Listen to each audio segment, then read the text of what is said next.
પરીક્ષિતનો ઉછેર ચાલે છે. ધીરે ધીરે ધીરે બાળક મોટું થઈ રહ્યું છે અને એમાં વિદુરજીને ખબર પડી કે પાંડવો રાજા બન્યા છે. કોણે કીધું વિદુરજીને?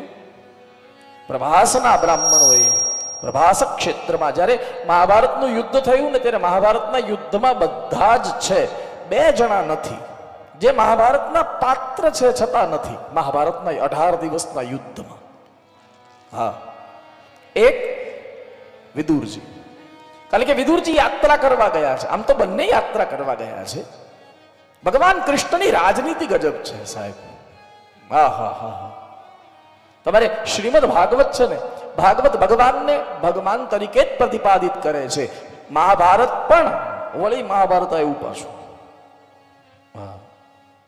મહાભારત પણ ભગવાનને ભગવાન તરીકે જ પ્રતિપાદિત કરે છે, પણ મહાભારતમાં ભગવાન કૃષ્ણના એક બીજા પહેલુનો પરિચય કરાવે છે. કયો? બોલે ભગવાન રાજનીતિજ્ઞ છે એનો પરિચય શ્રીમદ મહાભારત કરાવે છે. એક વિદુરજી નથી મહાભારતના યુદ્ધ દરમિયાન 18 દિવસના યુદ્ધમાં ભલે પોતે મહાભારતનું એક બહુ અત્યંત મહત્વપૂર્ણ પાત્ર છે છતાં નથી.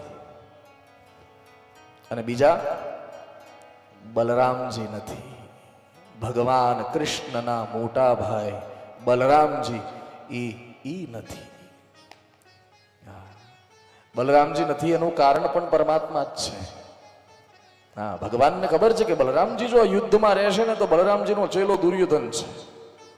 આ બે ભાઈઓએ ચેલા વેચી લીધેલા. એકને અર્જુન એનો ચેલો ભગવાન કૃષ્ણનો, અને બલરામ ગદાયુદ્ધ બલરામજી પાસે શીખ્યો છે દુર્યોધન.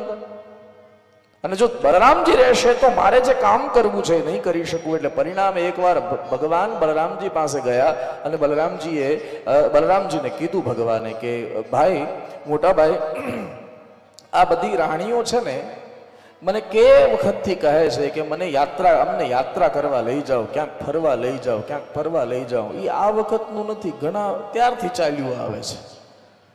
હા, અમને વેકેશન આવ્યું ફરવા લઈ જાઓ, દિવાળીનું વેકેશન આવ્યું ફરવા લઈ જાઓ, આવું બધું ત્યાં કીધા કરે છે. એ વખતથી ચાલે છે. તો બલરામજીએ કીધું કે કેશવ, શું વાંધો છે? જઈ આવો, અહીંયા હું છું દ્વારિકામાં, ચિંતા કરવાની જરૂર નથી, તમે જઈ આવો, જ્યાં ફરવું હોય ત્યાં ફરી આવો. બોલે ભગવાન, અમે તો ફરવા જઈએ મોટા ભાઈ, પણ આપણા કુળમાં તમે પહેલા ફરવા જાઓ તો અમે જઈએ ને. મોટો ઘરે રહીને નાનો ફરવા જાય કેવું લાગે? તમે મારા ભાભીને લઈને ક્યારે ગયા છો ફરવા માટે? રેવતી ભાભીને? બોલે નહીં, હું તો ક્યાંય નથી ગયો. તો બોલે પહેલા તમે ફરી આવો ને. તમે ફરી આવો, તમે ફરીને ઘરે આવો, 2 દિવસ આરામ કરો, એટલે પછી હું ફરવા જાઉં. એટલે બલરામજીએ કીધું કે તો પછી એક કામ કરો ને, હું જઈ આવું. એમાં શું મોટી વાત છે? ભગવાન કૃષ્ણએ આખી આઇટનરી બનાવી.